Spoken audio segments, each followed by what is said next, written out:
lahat ng mga YouTuber, lalo na sa mga nagbabayad. Ito ang payo ko lang, lalo na sa atin, hindi naman tayo mga sikat. Small vlogger, di ba?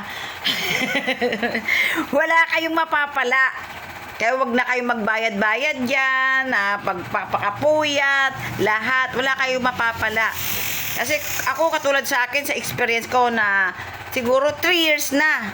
3 years na yan. Kung wala pa galing din sa pera ko, tsaka pera sa kaibigan ko na pinapalipad yan. Para lang mabuo yung $100. Tapos, Diyos ko. Kaya ako gigil na gigil talaga. Ano nangyari? Pera na namin yung para may kuha yung sahod ka ko, yung mga sa ads mo, para makuha lang.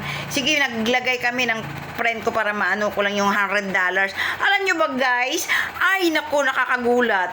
Megit 100 yung ano ko bali $100.26. Alam mo yun, napunta lang sa akin, $91.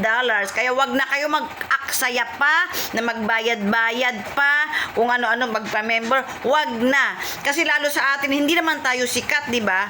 Ang kikita lang talaga yung mga sikat, katulad sila Rapi Tulfo, yung mga iba dyan, mga sikat. Pero pag mga tayo, huwag na kayo magbabayad, payo ko lang yon kasi sayang lang. Huwag kayo mag-expect na ma-monetize kayo, yayaman kayo, magkakapera kayo. Hindi. Kung wala yung mga palipad, wala kayong makukuha. Yung ads, sinong kumikita? Si YouTube lang. Yung ads ko, wala naman binigay Pera ko rin naman yung yung sinahod ko. Pera ko rin yun. Pera namin ng kaibigan ko na nilagay namin para makuha lang ang sahod sa ads. Wala naman naibigay yan si YouTube.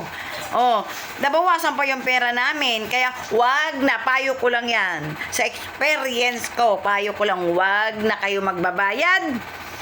Wag na kayo mag-member, wag na, sayang ang pagod nyo, wag nyong babantayan, wag nyong pupuyatan, wag, sayang, kasi experience ko, kung makinig lang kayo, dahil ako totoo talaga, dahil nakuha ko yung sahod ko nung isang araw, so kung nagulat ako, lugi pa pala ako, lugi pa, kasi yung binigay namin na $100, may bawas pa tuloy, yung sa ads, wala naman nakarating kahit 5, si YouTube lang ang kumita, yun lang po, yan lang, payo ko lang.